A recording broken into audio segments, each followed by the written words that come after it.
मानेसर नगर निगम से आजाद उम्मीदवार डॉक्टर इंद्रजीत ने मेयर पद के लिए ताल ठोकते हुए कहा कि उनका जनता से जो दिल का रिश्ता है वही उनकी जीत का कारण बनेगा। अगर जनता ने उनका साथ दिया तो लोग भी देखेंगे कि इंदौर नगर निगम, जो कि पूरे देश में नंबर 1 है, उसके स्थान पर मानेसर नगर निगम नंबर 1 होगा। मानेसर नगर निगम में 20 गांव और 100 से ज्यादा सोसाइटियां हैं। शहरी क्षेत्र और ग्रामीण इलाके की अलग अलग समस्याएं होती है। शहरी इलाके में आने वाली सोसाइटियों में आरडब्ल्यूए के साथ मिलकर उनकी समस्याओं को दूर किया जाएगा, जबकि ग्रामीण इलाकों में जो समस्याएं हैं सड़क, सीवर, पानी की, उन्हें सरकार की मदद से दूर किया जाएगा। इंद्रजीत ने मीडिया से कहा कि अभी वह अपने स्तर पर जितना संभव है समस्याओं को दूर करने का प्रयास कर रही है। अगर उन्हें जनता का आशीर्वाद मिला तो नगर निगम में युवाओं को नौकरी दिलवाने की पहल करेगी, जिससे बेरोजगारी की समस्या खत्म हो सके।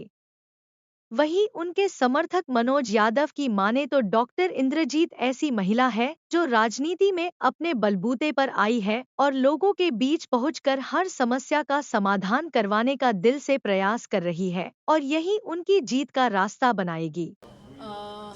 पहले समय आने दीजिए। प्रथम साथ सोसाइटी से चाहिए, ताकि हम सब मिलकर जो रुके हुए कार्य हैं, जो विकास कहीं ना कहीं रुका हुआ है, जो अकेले नहीं कर सकते, वो साथ मिलकर पूरा करेंगे जल्द ही 2 महीने तक। हम सभी जानते हैं कि जो वोट होती हैं उसी के आधार पे जो पार्टीज़ हैं वो भी जीतती हैं और उसी के आधार पे इंडिपेंडेंट कैंडिडेट भी जीतता है। तो हमारे पास भी वही जनता है और उनके पास भी वही जनता है, लेकिन जो जनता का प्यार है वो कहीं किसी हद तक हमें थोड़ा ज़्यादा मिल रहा है, क्योंकि कहीं मैं किसी की बेटी हूँ और कहीं किसी की बहन हूँ। तो हमारा जो रिलेशन है वो एक नेता का या फिर वोट का नहीं है, ये एक दिल से सबके दिल मिल रहे हैं। एक आत्मिक रिश्ता जो बोला जाता है वही मैं महसूस करती हूँ सबके साथ। और जो यहाँ पर पहुँचे हैं और जो नहीं भी पहुँच पाए हमारे जो भाईचारा में हैं, तो मेरा ये मानना है कि किसी भी चीज़ को अगर आप जीतना चाहते हैं तो वहाँ एक रिश्ता होता है। तो मेरा सबसे एक आत्मिक रिश्ता है। और मैं शुरुआत में भी मैंने कहा था कि मेरी जो शुरुआत है वो जनता के अनुमति से हुई है, जनता के साथ से हुई है। तो जनता ही आगे यहाँ तक लेकर आई है और आगे भी वही पहुँचाएंगी। तो वही मेरी पार्टी है, वही मेरी टिकट है और वही मेरे वोट बैंक है। भाई साहब, मुद्दे तो बहुत हैं, क्योंकि आप भी जानते होंगे पहले पंचायती राज था यहाँ पर, जिसमें कुछ एक लिमिटेशंस थी, जिसकी वजह से यहाँ पे नगर निगम को लाया गया। नगर निगम में पानी को लेकर भी काफ़ी समस्याएं हैं। पीने का पानी साफ़ नहीं है, क्योंकि जो पानी की और कई जगह तो पानी ही नहीं है, और कई जगह देखा जाए तो पानी की निकासी नहीं है, और कई जगह जो हम घर का कूड़ा कचरा कहाँ डालें उसकी व्यवस्था भी नहीं है। तो बिजली की समस्या है, रोड नहीं है, रोडों की समस्या है।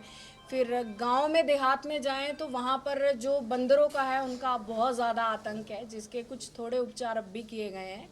लेकिन ये मुख्य समस्या, और इसके साथ साथ देखा जाए तो सबसे मुख्य समस्या जो है वो है बेरोज़गारी। शहरी क्षेत्र में सब सक्षम है, लेकिन देहाती जो हमारा इलाका है मानेसर नगर निगम का, वहाँ पर हमारे पढ़े लिखे जो बच्चे हैं उनको भी नौकरियाँ नहीं है। तो कहीं ना कहीं जो हमारा मानेसर नगर निगम है, ये हमें वो जो बेरोज़गारी का तमाचा जो हमारे मुंह पर लग रहा है उससे हमें कहीं ना कहीं तक बचाएगी, और हमारे बच्चों को हम नगर निगम में नौकरियाँ दिला सकते हैं उनकी शिक्षा के हिसाब से।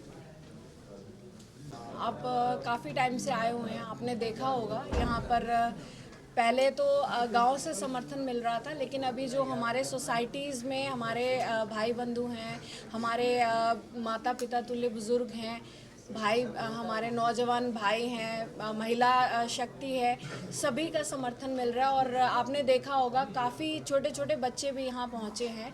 तो भगवान की कृपा से अच्छा समर्थन और अच्छा साथ मिल रहा है सबका।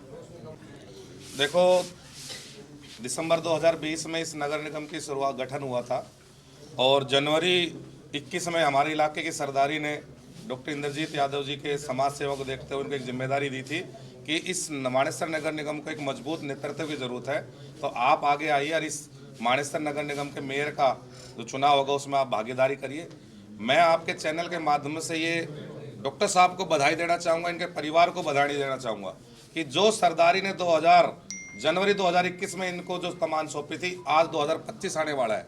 लगातार ये समाज के बीच में हर काम में, चाहे इनको कोई किसी गरीब कन्या की शादी करानी हो, चाहे कोई तीर्थ योजना की मामला हो, चाहे स्ट्रीट लाइट लगानी हो, जो भी ये स्वैच्छिक कोष से, चाहे गौदान का मामला हो, जो भी ये स्वैच्छिक कोष से कर सकते हैं वो कर रहे हैं। और जितने भी निगम से संबंधित समस्याएं, जैसे अभी बंदर का आतंक चला रहा है, तो खुद डॉक्टर साहब ने नैनवाड़ गांव में अपनी स्वेच्छा से वहाँ लंगूर छुड़वाए। तो अपनी तरफ से ये लगातार 5 साल से इस क्षेत्र में सक्रिय है। ये चुनावी मेंढक नहीं है कि भाई चुनाव आया और उम्मीदवार तो चुनाव आया तो किसी ने 6 महीने मेहनत करी, किसी ने साल मेहनत करी, किसी ने 1.5 साल, लेकिन डॉक्टर साहब ने लगातार 5 साल मेहनत करी है और उसी का नतीजा है। आपने देखा होगा कि 15 दिसंबर को जब हमने हयातपुर का मेन कार्यालय को उद्घाटन किया था, जब भी कितनी संख्या में लोग आए थे। और आज सोसाइटी जो ये कहती है कि भाई सोसाइटी में सिर्फ पार्टी की वोट है, पार्टी की वोट नहीं है, पार्टी से नहीं बंध रहे लोग विकास के साथ बंधे हुए हैं, नेतृत्व के साथ बंधे हुए हैं। और आज सोसाइटी के लोगों ने इतनी भारी संख्या में आकर ये साबित कर दिया कि सोसाइटी के लोग भी डॉक्टर इंद्रजीत यादव के काम से और उनके नेतृत्व से प्रभावित हैं। और निश्चित रूप से इस मानेसर नगर निगम की, क्योंकि ये पहली बार हो रहा है हमारे गुड़गांव में कि कोई महिला खुद आके फाइट कर रही है, महिलाओं को एक उम्मीद लग रही है। क्योंकि यहाँ तो रिजर्व सीट हो जाती थी जब अपने पतिदेव अपनी पत्नियों को फोटो खिंचवाने के लिए सिर्फ चुनाव में उतारते थे, लेकिन ये प्रथम महिला है गुड़गांव की जो खुद राजनीति कर रही है। और हमारी इस इलाके की महिलाओं के लिए सबसे खुशी की बात है। और एक एक महिला इस इलाके की सारी डॉक्टर साहब इंद्रजीत जी के साथ है।